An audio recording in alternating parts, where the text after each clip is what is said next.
출애굽기 25장 23절에서 30절까지 우리 다 같이 23절부터 시작. 너는 시띠나무로 상도 만들되 그 길이가 2규빗이요 너비가 1규빗 그 높이가 1규빗 반이 되게 하라. 너는 그것을 순금으로 입히고 그 주위에 금태를 두를지니라. 너는 그 주위에 손바닥 너비만한 턱을 만들고 그 턱 주위에 금태를 만들어 그것을 위하여 금고리 4개를 만들어서 내 발 위에 있는 내 모퉁이에다가 그 고리를 달고 고리들을 그 턱 반대 위치에 따라서 상을 매는 채들을 넣을 자리가 있게 하라. 또 너는 시띠나무로 채들을 만들어서 금으로 입히고 그것을 상을 멜지니라. 너는 거기에 쓸 큰 접시들과 거기에 쓸 숟가락들과 거기에 쓸 덮개들과 거기에 쓸 대접들과 그 위에 덮는 것들을 만들되 순금으로 만들지니라. 너는 상 위에다 차려 놓은 빵을 놓아 항상 내 앞에 있게 할지니라. 아멘. 여러분들과 함께 이 자리에서 참 오래 머물고 있는 것 같습니다. 특별히 여기 떡상 위에 올라가는 떡에 대해서 오랜 시간 여러분들과 함께 나누었고요. 그 다음에 이 떡이 만들어졌으면 떡이 이제 미끄러져 떨어지지 않도록 턱을 만들라라는 이 말씀의 이 의미들을 우리가 함께 계속 나누고 있습니다. 떡상 위에 올라간 떡은 이런 의미를 가지고 있겠죠. 말씀으로 자신을 만들어 하나님 앞에 올려놓은 떡, 이렇게 되겠죠. 그러니까 여러분들이 지금 말씀을 배우고 있고 말씀이 바깥에 있는 말씀이 아니라 내 몸 안에 들어와서 실제로 말씀이 하라는 대로 내 자신을 그리스도 예수와 함께 이렇게 내 자아를 깨트려서 그 다음에 하나님이 원하는 시험을 다 거쳐서 그야말로 번철에 구운 떡이 되어서 하나님 앞에 올려진 나. 내가 이제 하나님 앞에 올려져 있다면 그 올려진 내가 이제 더 이상 미끄러지지 않고 그 떡상 위에 나를 보존하려면 분명히 뭐가 필요합니까? 그 떡상에 이 테두리가 있어야만이 그 상에서 떨어지지 않겠죠. 자, 이런 의미에서 보면은 떡상에 올라가 있는 떡은 우리 하나님의 말씀과 여러분 자신이 하나가 된 것을 의미한다면 이제 하나가 되었다면 어떻게 하라고요? 이제 그 하나님 앞에 올라가 있는 내 자신을 이제 나를 지키는 거겠죠. 떨어지지 않도록. 내 자신을 지키기 위해서는 앞으로 하나님의 말씀을 어떻게 우리가 대하고 봐야 하며 또 그 말씀이 우리 안에 체질이 되고 그러니까 내 삶과 융화가 되기 위해서는 연합되기 위해서는 우리가 어떤 과정을 거쳐서 하나님 앞에 올려지는가에 대해서 여러분들과 함께 살펴보려고 하는 것입니다.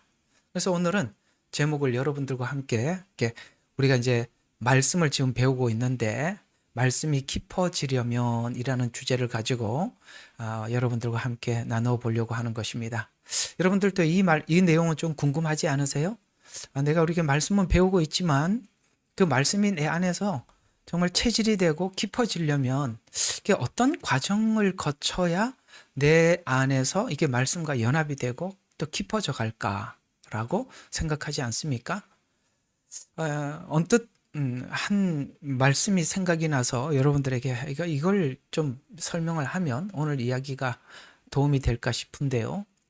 예수님께서 이렇게 그러니까 제자들을 만나실 때를 상상해 보십시오. 밤새도록 그물을 던졌으나 고기를 잡지 못했습니다. 고기는 원래 밤에 잘 잡히거든요. 특별히 그 갈릴리 호수 같은 곳은 이게 뻔하기 때문에 뻔하잖아요. 뻔하기 때문에 그 낮에는 고기들이 어떻게 이동을 하고 밤에는 어떻게 이동을 하는지 평생 거기서 고기를 잡았던 제자들은 그 갈릴리 상황을 너무 잘 알고 있습니다. 이제 아침이 되면 이제 햇빛이 비치고 밝아지니까 고기들이요, 이게 보여요. 이게 모든 게 보이니까 그물이 이렇게 배에서 이제 그물을 내리면 다 도망가요. 그러니까 왜 아침에 그물을 씻었겠습니까? 그물을 아침에 씻은 이유는 밤새도록 수고해서 씻은 게 아니라 아침이면 고기가 안 잡히니까 씻어버리는 거예요. 그러니까 씻으려고 하는데 예수님이 오셔서 깊은 곳에 가서 그물을 내려라 라고 말씀을 하셨을 때 고기가 이제 배에 가득 차도록 끌어올렸다 이렇게 말씀하셨죠. 이제 이게 여러분 이제 고기를 잡아보면 얕은 물가에는 작은 피라미밖에 없죠. 그런 건 아시죠? 얕은 물가에는 피라미밖에 없습니다. 큰 고기를 잡으려면 물이 깊어야죠. 마찬가지로 성도들도 신앙이 깊은 사람이 있고 얕은 사람이 있습니다. 그건 이제 말씀의 깊이에 따라 다른 겁니다. 여러분들의 말씀의 깊이가 얕으면 여러분의 고기로 표현하자면 피라미밖에 될 수 없는 겁니다. 그러나 말씀이 깊어지려면 우리는 그 깊은 말씀 속으로 들어가야 말씀이 깊어지는 것입니다. 배운다고 깊어지는 게 그것도 아닙니다. 잘 들으세요. 오늘 이제 그게 핵심이에요. 여러분들이 말씀을 배운다고 해서 신앙이 깊어지느냐? 말씀을 깊이 배우면 신앙이 깊어지는가? 대답을 좀 해봐요. 말씀을 깊이 배우면 신앙이 같이 깊어지는가? 아니죠. 예. 이런 대답을 빨리 해주시면 정말 고맙겠습니다. 안 깊어집니다. 말씀을 깊이 배운다고 깊어지는 게 아니라 말씀을 깊이 배울 수 있는 사람이 아닌데 그 수준이 아닌데 말씀을 깊이 배워버리면 교만해집니다. 말씀을 깊이 배울 수 있는 환경을 하나님께서 허락하셔야 하고 그 허락한 환경 안에서 말씀을 배워야만이 말씀이 그 사람에게 겸손해지는 겁니다. 그러니까 우리가 아직은 말씀을 깊이 배울 수 있는 상황이 아닌데 말씀을 배우면 교만해지고 말씀을 깊이 배울 수 있는 상황이 되었을 때 말씀을 배우면 겸손해지는 것입니다. 그러니까 이렇게 되는 거죠. 사실은 아직 말씀을 깊이 배울 수 있는 상황이 아닌데 말씀을 깊이 배우는 사람들은 아직 배우면 안 되는 겁니다.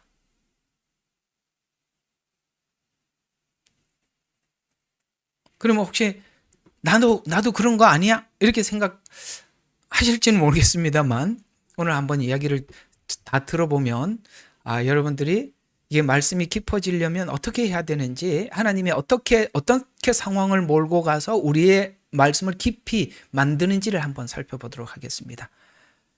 자, 우리가 말씀이 깊어지려면 실제 여러분들이 그 상황과 여러분들에게 체험이 그러니까 이 말씀을 받을 수밖에 없는 이 말씀을 찾게 그 성경에 이렇게 말하잖아요. 어떤 사람이 진주를 찾아다니다가 진주를 만나매 이렇게 했잖아요. 그죠? 그러니까 하나님께서 진주를 찾기 전에 진주를 찾아다니게 만드는 겁니다. 그러니까 찾아다닌 사람이 진주를 만나야 그게 진주인 줄 알아요. 이게 성경이 그렇게 말씀하잖아요. 하나님의 말씀을 진주를 돼지에게 던지지 못한 거예요. 그러니까 말씀을 값어치 있게 여기지 못하는 자에게 하나님의 말씀을 주기를 원치 않는 거죠. 왜? 그 말씀을 깔아뭉개니까. 말씀을 가지고 자기 마음대로 뒤집어 버리니까. 그래서 돼지에게는 주기를 원치 않는 겁니다. 그러니까 이렇게 되는 거죠. 진주를 찾아다니는 자에게 진주를 주지 돼지에게는 진주를 주지 않는다. 왜? 돼지에게는 진주가 가치가 없으니까. 그러니까 하나님께서 진주를 찾아다니게 만드는 게 우선이에요? 아니면 진주를 빨리 갖다 주는 게 우선이에요? 찾아다니는 게 우선입니다. 그러니까 하나님께서는 진주를 주기 위해서 이게 말씀을 깊이 있게 주기 위해서 우선 뭐부터 하신다고요? 예, 찾아다니게 하는 일을 먼저 하는 것입니다. 바로 이 부분을 여러분들과 함께 나눠보려고 하는 것입니다. 깊은 곳에 가서 그물을 내려야 큰 고기가 잡히듯이 여러분들에게 심한 고통과 고난의 깊이가 깊고 하나님의 말씀을 찾아 헤매는 그 헤매미 아주 짙고 깊었을 때 하나님의 말씀을 주는 겁니다. 그때 큰 고기가 잡히는 것입니다. 그러니까 물속 깊이, 진주를 찾아다니는 간절함, 이런 것들이 다 같은 이야기들입니다. 그러면은 여러분, 우리가 말씀이 깊어지려면 우리 생활 속의 삶의 상황과 체험이 병행되지 않으면 이 말씀은 겉돌게 되는 거죠. 바깥에 있는 말씀이 되지 내 안에 들어오는 말씀이 안 되는 거겠죠. 그러니까 우리가 하나님의 말씀을 그러니까 이렇게 되지 않으면 담아지지가 않는데, 그러면 이 말씀을 담아내려면 말씀이 전달하고자 하는 상황을 실제 체험할 때 말씀이 하는 말이 들리게 되고 담아지게 되는 것입니다. 그런 것처럼 이스라엘 백성들에게는 애굽에서 알 수 없는 광야 생활에서, 그렇죠, 애굽에서는 알 수 없었어요. 이게 뭔지 아무것도 모르고. 그러니까 애굽 안에 있을 때 이스라엘 백성들은 자기가 하나님 앞에, 하나님 이 고통과 신음 속에서 나를 건져주세요만 있었지, 실제 건져주고 난 이후에 그들이 하나님을 향한 감사, 이 건져줌에 대한 감사, 이것이 얼마나 자신들이 하나님의 이 은혜에 감사하는 감사가 얼마나 수준 낮은지, 얼마나 저질적인지 애굽에서는 몰랐어요. 그렇죠? 그래서 당장 고통 속에서 건져줬을 때는 감사했지만 어디를 가요? 광야에다 실제 체험의 현장. 우리 옛날에 있잖아요. 체험 삶의 현장, 이런 것처럼 광야가 그곳이니까. 그래서 거기다가 딱 데려다 놨더니 뭐예요? 엄청나죠? 이해가 가요? 우리는 우선 고통을 당하는 현장에서 건져달라는 하나님 앞에 간구를 해서 그 건져줌에 대한 감사가 우리 안에 있는가? 그 고마움을 항상 생각할 수 있을 만한 수준이 되냐는 어디 가봐야 알죠? 그렇죠. 광야에서 살아봐야 하는 것입니다. 그래서 하나님이 실제 삶의 체험의 현장으로 보내는 곳이 광야입니다. 그게 이제 신명기서 그 말입니다. 그래서 하나님이 실제 이 상황 속에 들어가서 내 안에 있는 마음이 무엇인지 확인하고, 그죠? 그리고 이제 하나님께서 뭘 이게 몸으로 이렇게 익히게 만드는 현장이 광야인데, 거기서 뭘 가르쳐 주기를 원하느냐? 자, 이게 신명기 8장 2절과 3절 이야기인데요. 내 하나님 여호와께서 이 40년 동안 너로 광야 길을 걷게 하죠. 이 광야는 뭐라고? 실제 사건 현장이죠. 그러니까 여러분들이 지금 우리가 맞이하고 있는 모든 상황들은 여러분에게 가르쳐 주신 말씀이 실제 여러분의 현장 속에서 어떻게 표현되고 있는지를 하나님이 다 달아보고 있는 겁니다. 여러분들이 평상시에 아멘 아멘 했지요. 그 아멘이 진짜인지 하나님이 보고 계시는 현장이 지금 현장입니다.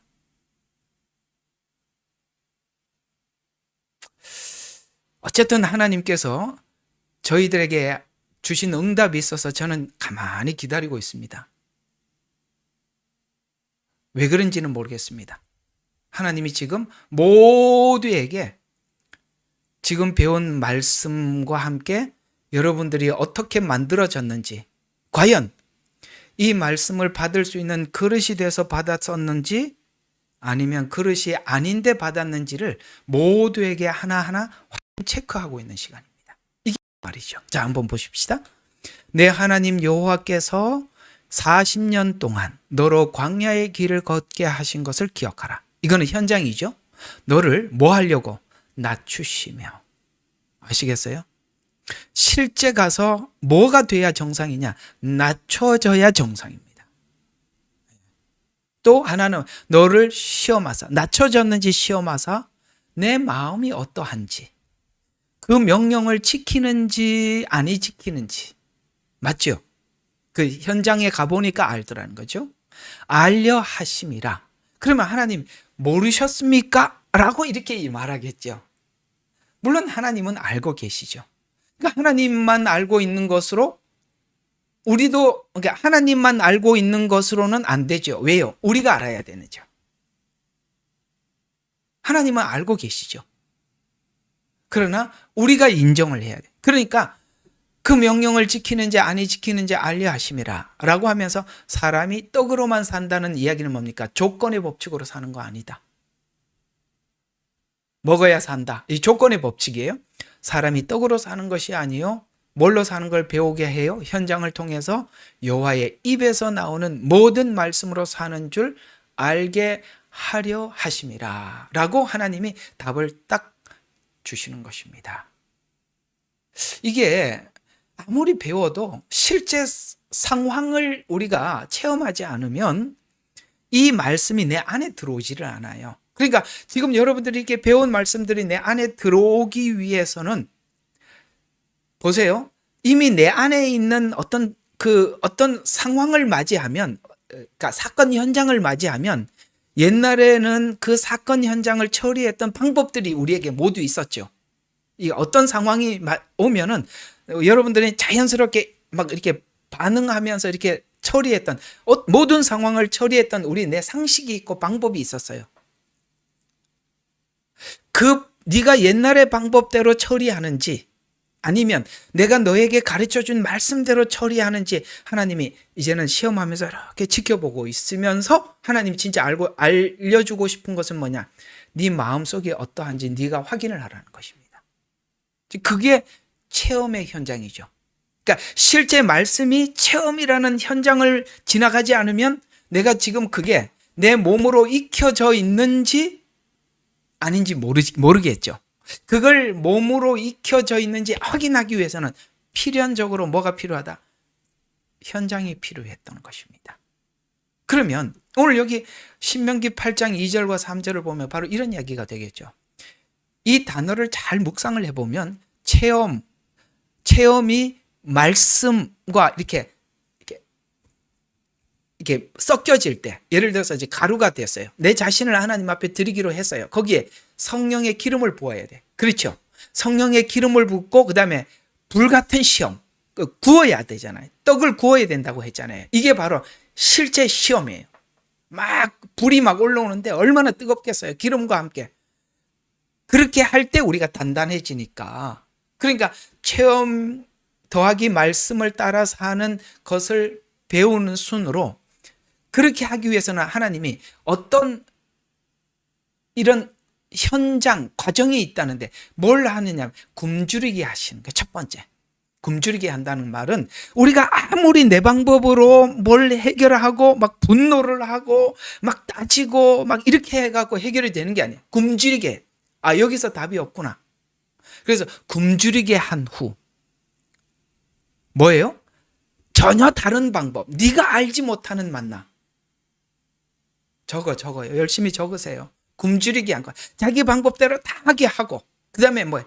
네가 전혀 알지 못하는 하나님의 방법을 먹게 하셔서 실제 그 상황을 걷게 한다는 말은 체험하게 하셔서 네가 얼마나 하나님 앞에 애굽에서 나왔을 때 할렐루야 감사했습니다라는 것이 얼마나 감정적이었는지 실제 네 안에는 담아지지 않았다는 것을 너에게 확인시켜 내 마음을 보고 낮추어. 그렇습니다. 인생은 우리 상식대로 사는 것이 아니라 하나님이 주시는 그 말씀을 따라 살아야 하는 것입니다라는 것을 알려주시더라는 거예요. 그러기 위해서는 우리에게 필연적으로 배운 말씀을 확인하는 뭐가 필요하죠? 현장이 필요합니다. 그게 광야입니다. 그래서 이 광야라는 이 모든 어떤 사건을 하나님께서 한번 터뜨려 보면 그 하나님을 향한 진심이 어떤지 다 알게 됩니다. 여러분 평상시에 여러분들이 아멘 했던 것이 얼마나 진심이었는지 그것이 얼마나 위선이었는지를 이 사건 속에서 하나님이 시험하신다는 겁니다.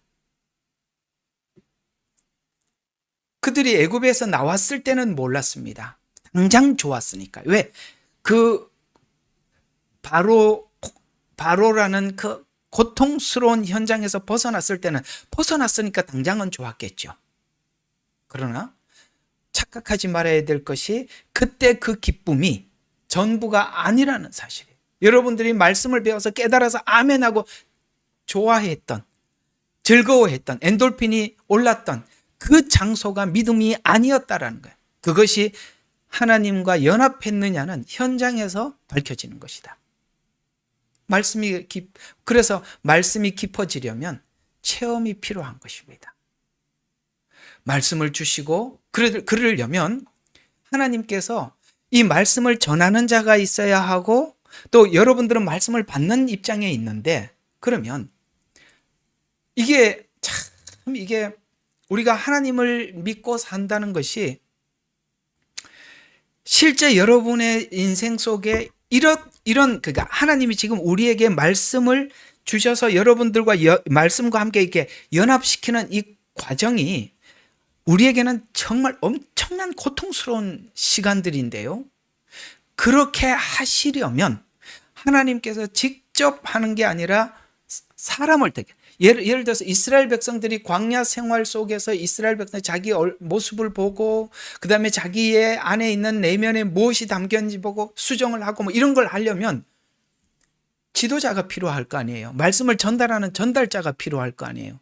그래서 하나님께서 말씀을 전달하는 전달자를 세우고 이스라엘 백성을 세우는 것처럼 오늘 목양은 똑같은 원리예요. 하나님 모세는 목양자예요. 여러분들은 이스라엘 백성들과 같이 성도들이에요. 그러려면 모세가 앞서서 광야 생활을 하게 하시는 겁니다. 그래서 사실 목양이라는 것이 참 고통스러워요. 왜냐하면 이게 모세가 실제 이스라엘 백성들을 이끌고 나오기 전에 이미 40년 동안 광야 생활을 해본 적이 있잖아요.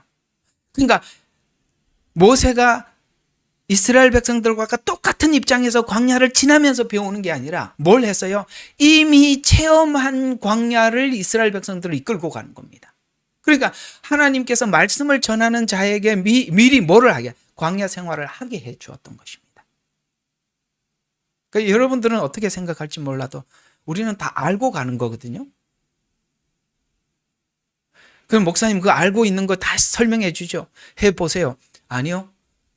그 설명하면 여러분들이 알아듣지도 못하고 이해도 잘 안 될 겁니다. 근데 이제 여러분들이 어느 정도 현장에 와봐야 아는 거니까 어쨌든 우리는 하나님 말씀대로 가는 것이죠. 자, 어쨌든 모세는 앞에서 광야 생활을 했던 거. 뭘 했죠? 말씀을 담았고 또 뭘 했죠? 채우는 과정을 체험한 후에 그걸 채운 후에 실제 상황을 통해서 익히게 하셔서 모세 자신도 뭘 배웠죠? 사람이 떡으로 사는 것이 전부가 아님을 그들에게 몸소 배운 것을 배우게 해주죠. 이게 이제 하나님의 종의 역할이에요. 그러니까 하나님의 종이 가는 이 과정은 사실 실제 성도들은 지금 이 상황을 배우고 있지만은 실제 모세는 이미 경험했던 것들이죠. 또 말씀이 전달되는 과정에 나타나는 여러 가지 뭐가 있더라? 방해가 있더라. 그러니까 이 방해가 뭐냐면 말씀을 배우는 것, 그러니까 우리가 이런 것들이죠. 말씀을 배우는 것이 내가 하나님에 대해서 하나님을 향한 믿음이 있는 것이다. 실제 삶을 사는 것이다. 그것이 아니라는 것이 추상이고 실제가 아니라는 것을 배우는 것이 전부가 아니라는 것을 배우게 하고 그 다음에 아는 것이 전부고 자랑인 자들은 사단의 정교하고 세밀한 계획된 공격을 받게. 이해가 가요? 무슨 말이냐면 아는 것이 믿음이라고 생각하는 사람들에게 그런 사람들에게 사단의 정교한 뭡니까? 자기가 마치 어떤 그 광야와 시험과 그 모든 것을 통과해서 어느 정도 내가 지금 하나님의 말씀을 아는 것이 믿음이라고 생각하고 있는 그 사람들은 사단의 공격의 대상이 되는 겁니다. 말씀을 아는 것과 말씀과 체질이 된 것은 다른데 제가 오늘 계속 강조하는 게 그게 연합된 것은 다른데 아는 것이 믿음이라고 이게 떨어져 있는 것을 믿음으로 착각하는 이 사람들이 사단의 공격의 대상이 된다는 것입니다. 잘 배워두세요. 잘 배워두시라고요. 자, 그러면 오늘 지금 말씀드렸던 그 내용을 이렇게 정리가 되는 것입니다. 말씀이 개개인의 성도에게 흐름은 항상 이런 방식으로 하나님이 그 사람에 채워주시는데, 하나님 말씀을 주시고, 그 다음에 그 말씀을 받았을 때, 줄 때도 하나님이 줄 만한 그릇을 만들어 놓고 담고, 그릇을 만들고 담고 이렇게 하는 거거든요.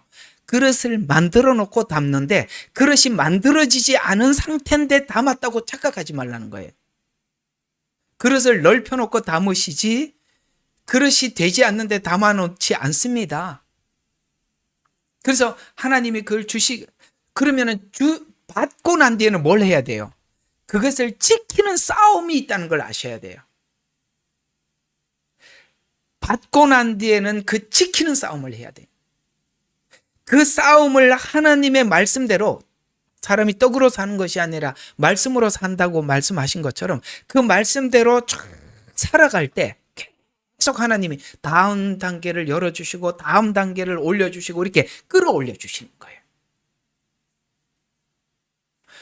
우리가 흔히 이런 말을 하잖아요. 저분은 말씀은 유창하게 해석도 하고 그러는데 딱 보면 알죠.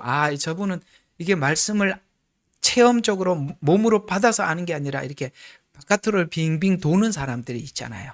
우리는 그걸 보고 이제 겉도는 사람 신자라고 표현하는데, 바로 그런 경우가 그런 겁니다. 그러니까 그릇이 안 되는데 본인은 담았다고 생각하고 있는데 실제는 다 빠져나갔다는 것을 이런 사건을 통해서, 실제 현장을 통해서 하나님이 거울로 보여주시는 것이 광야라는 말입니다. 그러려면 우리가 진짜 이걸 우리가 그래서 흘려버리기도 하고 이게 여러 번 그런 체험을 갖게 되는데, 흘려버리고 난 이후에 여러분들이 얼마나 안타까워했어요.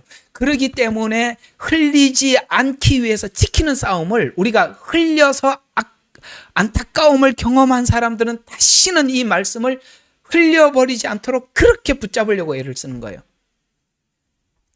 여기까지 이해를 했으면 누가 좀 아멘 좀 해봐요. 진짜 이 아멘을 하셔야 돼. 이걸 모르면 우리가 그거 내가 아는구나, 아는 것이 믿음이고, 아닙니다.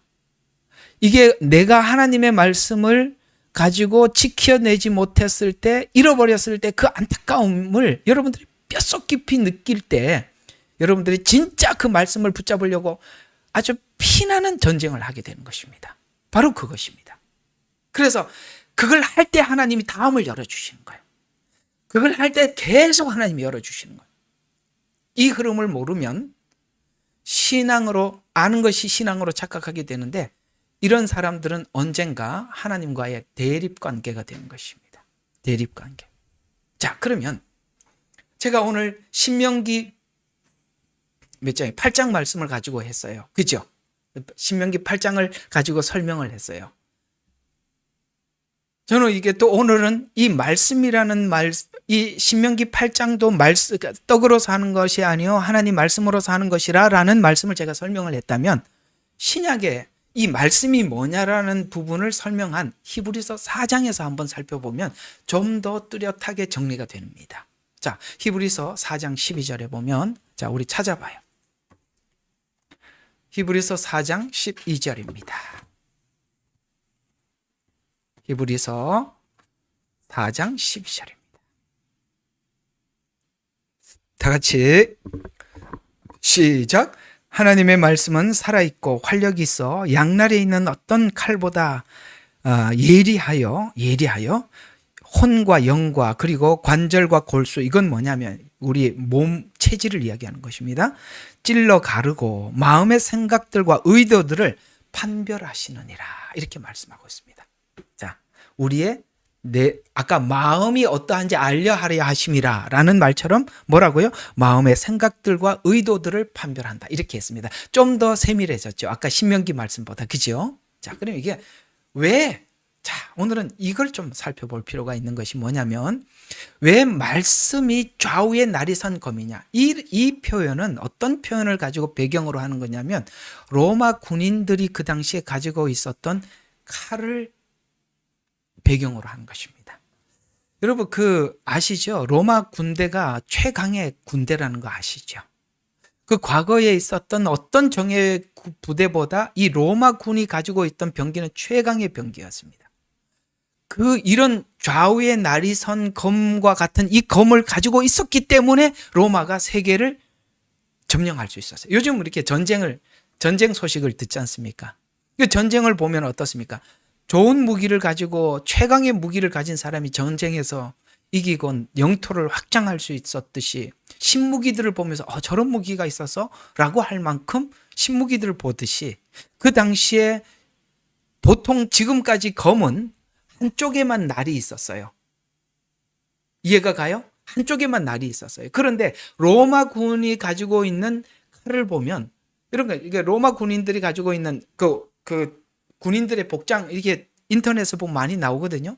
그게 이제 에베소서에 보면은 평안의 신을 신고 믿음의 방패를 들고 구원의 투구를 쓰고 그다음에 말씀의 검을 들고 그러면서 이제 쫙 이렇게 나오는 게 로마 군인들의 군복이에요.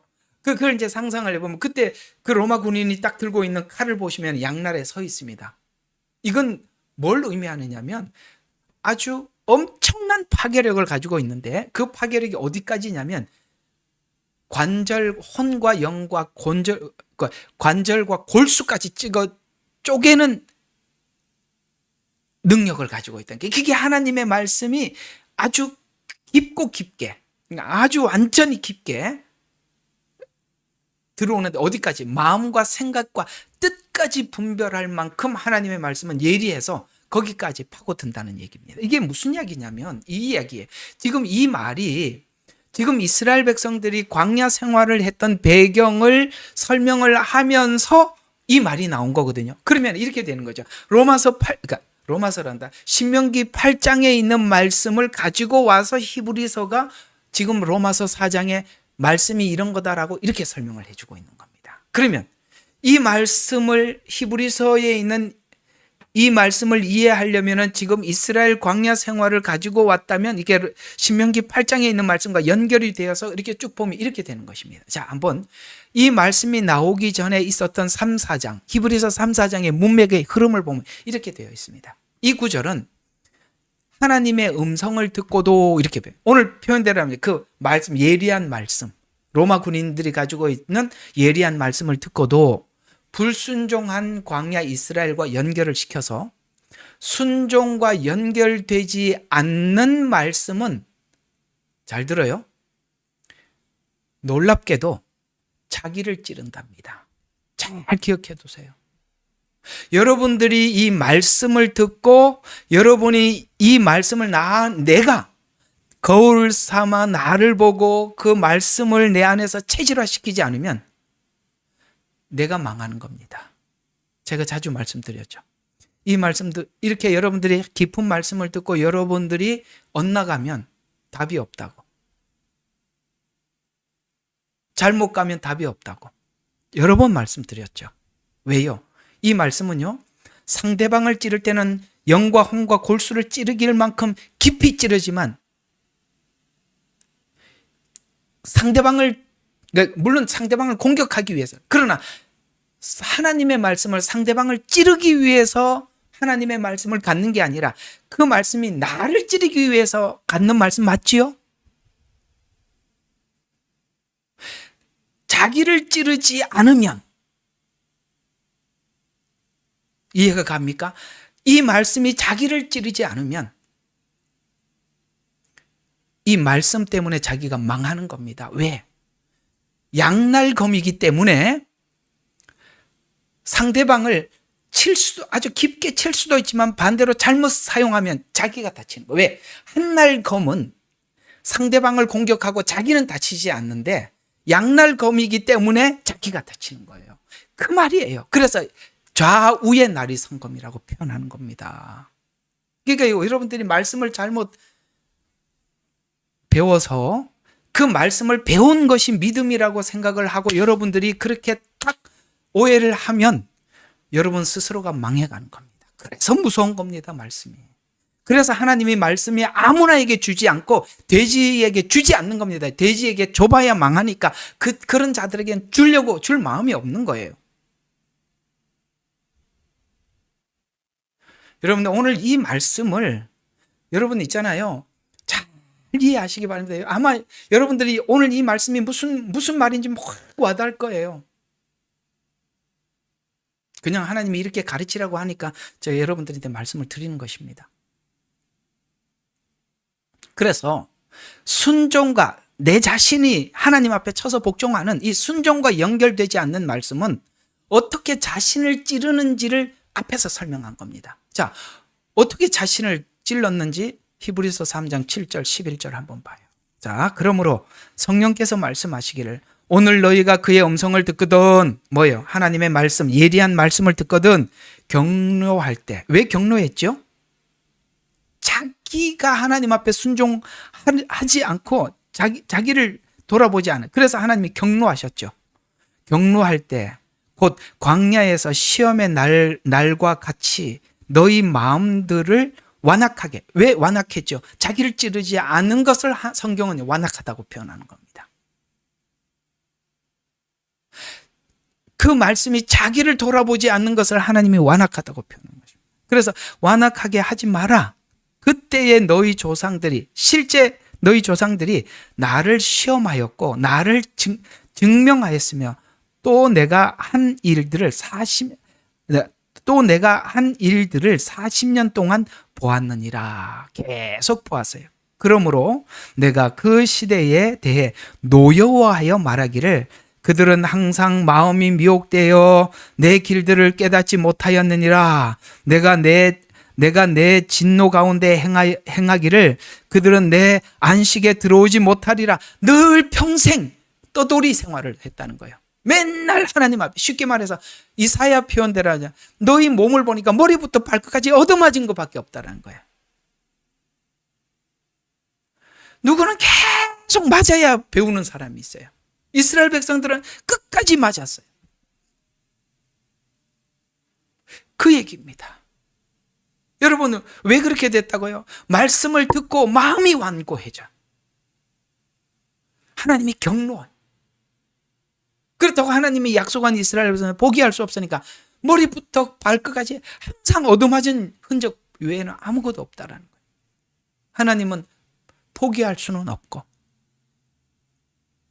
이스라엘 백성들은 완악하고 그럼 어떻게 하겠어요? 포기하지 않으니 맞는 수밖에 없죠. 왜 이렇게 하나님을 알아가야 되느냐 이거예요. 또 하나 12절부터 19절에 보니까 자 계속 이어서 이렇게 말씀하고 있어요. 12절 19절 형제들아 너희 중에 아무도 믿음 없이 악한 마음으로 살아계신 하나님에게 떨어지지 않도록 주의해라.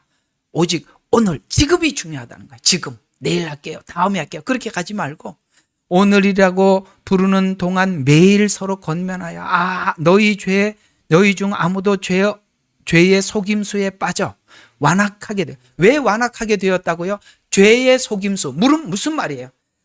쉽게 말해서 화가 날 일이 있으면 화를 내는 게 쉬우니까 이게 죄의 속임수라는 거예요. 이게 그냥 옛날에 모든 일들을 처리하는 방식이라는 거예요. 이게 죄의 속임수라는 거예요. 왜? 익숙하잖아. 거기에 우리는 아주 익숙해 있고 체질이 되어 있으니까 하나님이 그렇게 살지 말고 말씀이 이렇게 해서 이렇게 말씀대로 이렇게 살으라고 하나님이 이미 말씀해 주셨는데 그게 안 돼. 왜? 상황이 오면 말씀은 하나도 나에게 아무런 도움이 되지 않고 아무런 영향력을 발휘하지 못해. 그러니까 옛 방식에 그대로 내게 그냥 몸의 배인대로 툭 튀어나오는 거예요. 그거예요. 그게 죄의 속임수라니까. 옛날에 가지고 있던 그 죄의 속임수에 빠져서 하나님의 말씀으로 살아야 되는데 알면서도 안 되는 이유는 그릇이 준비되지 않아. 다시 역으로 돌아와서 네가 준비되지 않는 그릇인데 담았다라는 것을 증명해 주는 거예요.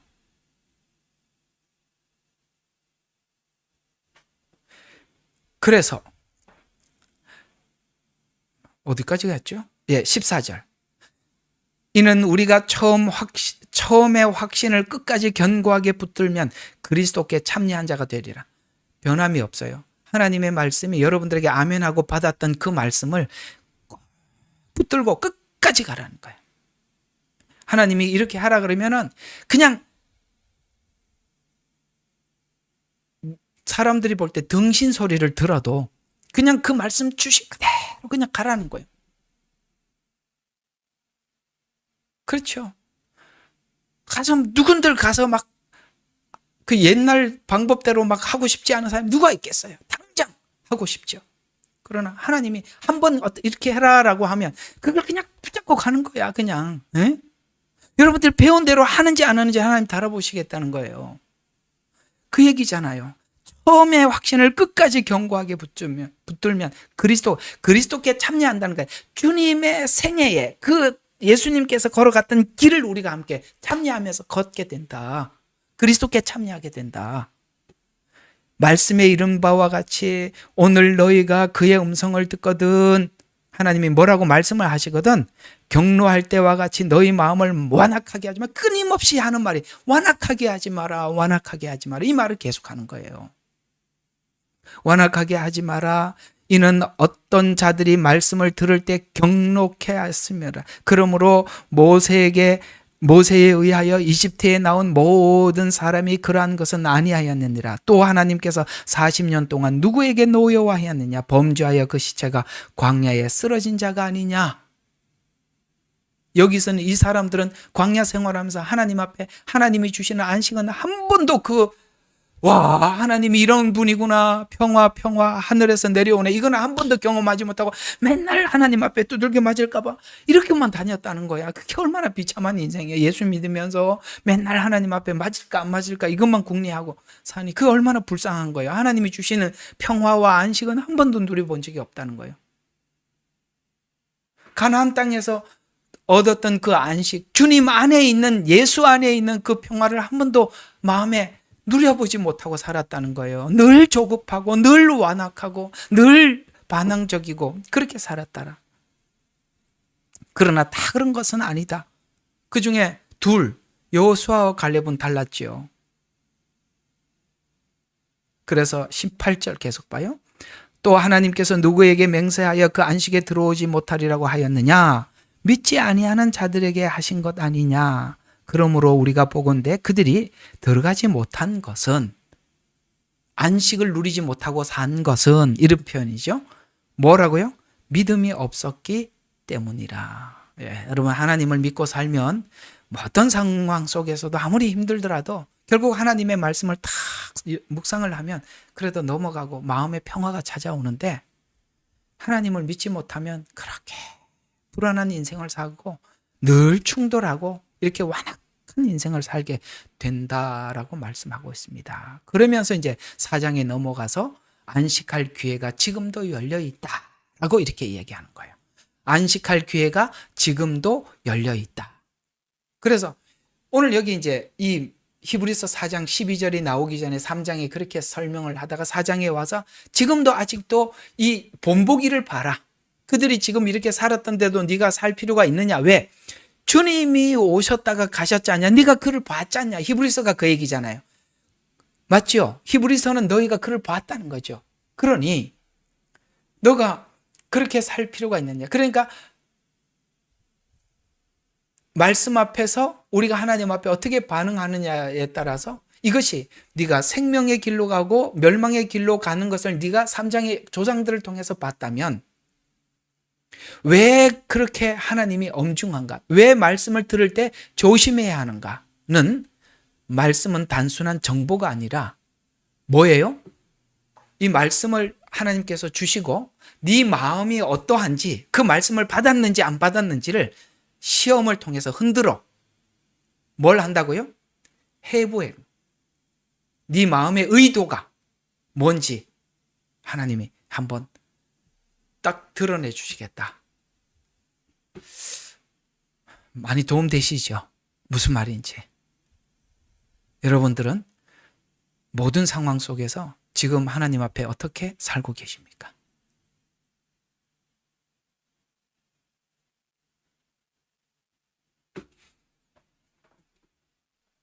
지금 하나님께서 여러분들의 마음속 깊은 곳을 확인하고 있는 중입니다. 그래서 히브리서 4장 12절에 보면 하나님의 말씀은 살아있대요. 만약에 죽은 말씀이었더라면, 이게 그냥 사람의 철학적인 이야기였더라면 이게 말씀을 전하고 실제 광야에 가서 흔들지 않아. 하나님의 말씀이기 때문에 말씀도 주고 실제 흔들기도 하는 거예요. 왜? 살아있으니까. 인간의 철학의 말은 죽은 말이잖아요. 테스트할 길이 없잖아요. 그러나 하나님은 말씀을 주고 우리를 흔들어 테스트하신다는 거예요. 살아있고 활력이 있어. 네 마음의 의도가 뭔지 찔러 쪼개서 네 생각을 바꾸고. 아시겠어요? 네가 어떤 영의 조종을 받는지 영을 밝혀주신다는 거예요. 아시겠어요? 그래서 말씀을 정확하게 알아야만이 무엇의 조종을 받는지, 그 영이 역사하는 영이 뭔지, 그의 혼이 왜 그런 생각을 하는지 말씀을 알아야만이 분별이 되는 겁니다. 이게 뭐죠? 이거는 인간이 구분할 수 있는 영역이 아니기 때문에 그렇죠. 그래서 인간이 구분할 수 없는 깊은 영역까지 하나님의 말씀은 들어가서 그 배경까지 들춰낸다. 이렇게 말씀하고 있습니다. 무슨 말이죠?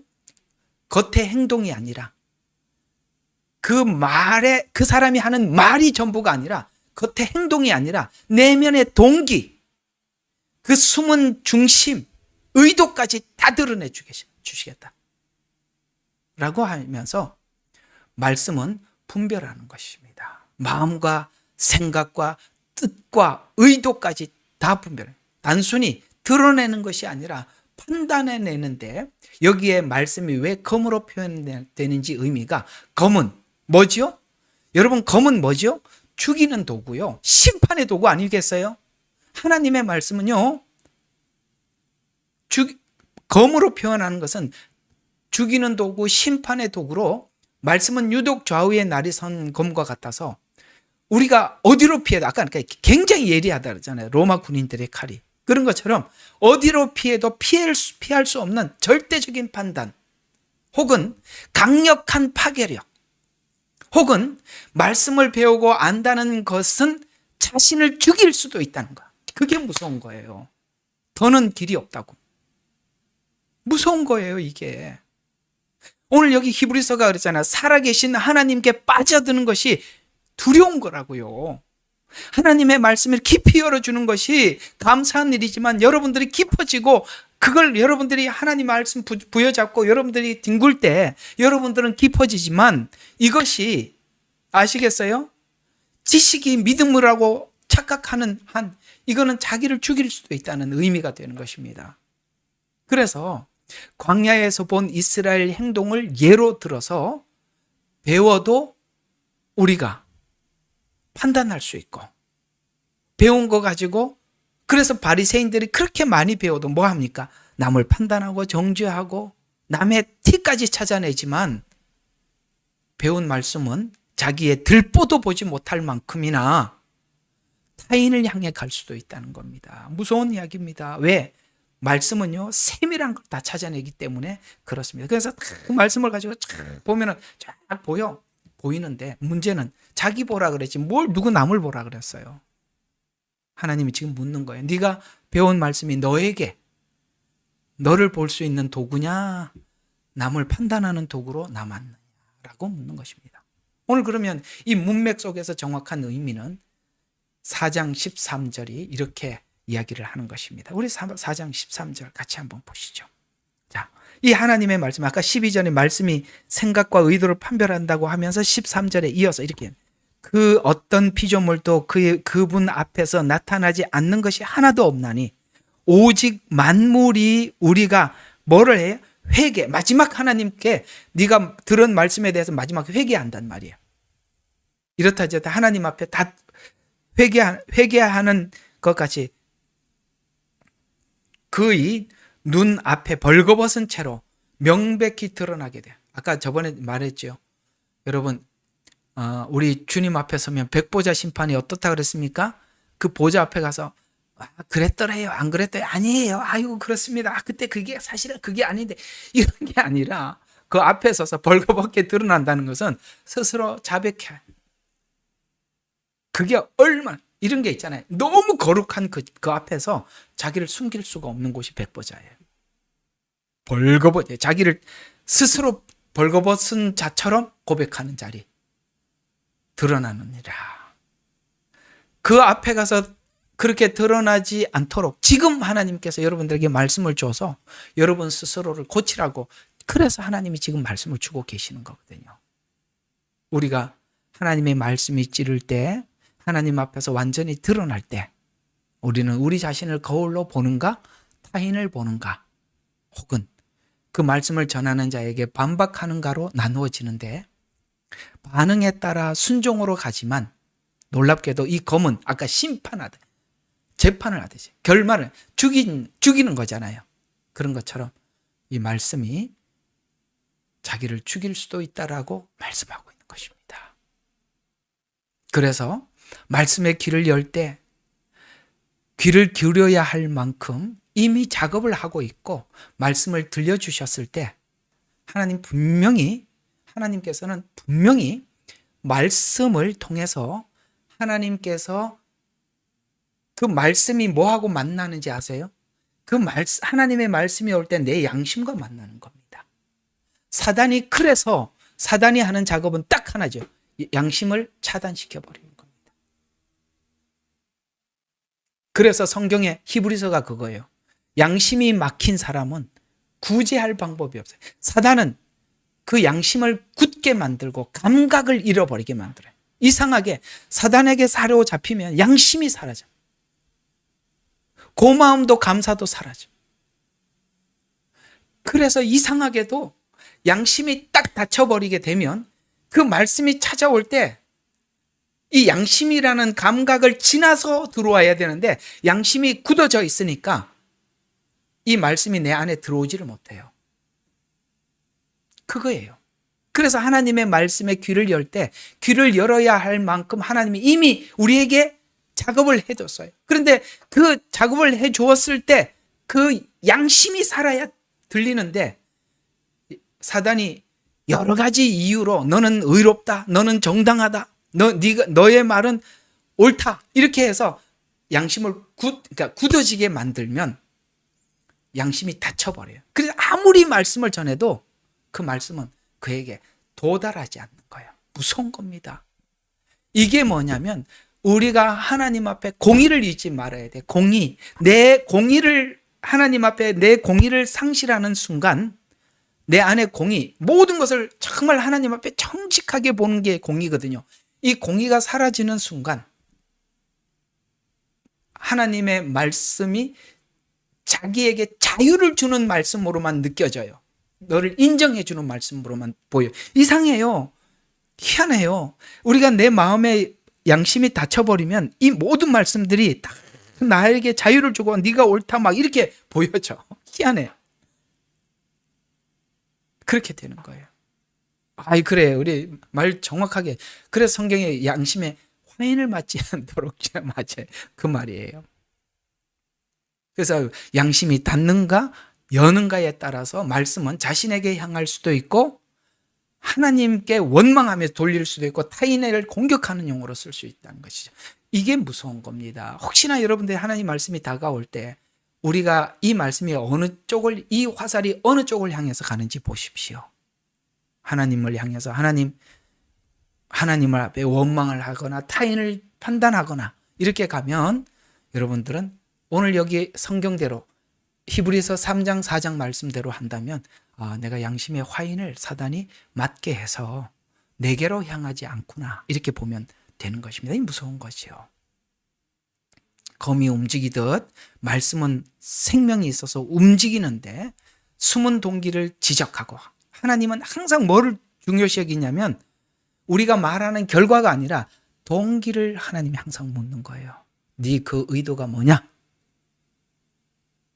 하나님의 심판은 결과를 놓고 심판하는 게 아니라 헌금을 많이 한 돈 뭉치를 가지고 하는 게 아니라 그 속에 두 랩돈을 놓더라도 그 마음에 하나님을 향한 중심을 보고 계시는 거예요. 우리는 양을 보고 하지요. 하나님은 중심을 보시는 거예요. 그런 것처럼 검이 움직이듯 말씀은 움직이고 있는데 숨은 동기를 지적하고 중심을 파고들 때 하나님께서 판정을 내려줄 때 너는 어떻다라고 하나님이 판정을 여러분에게는 어떻게 내릴 것 같습니까? 여러분, 하나님의 판정은 어떻다고 생각합니까? 하나님의 법정은 전혀 다릅니다.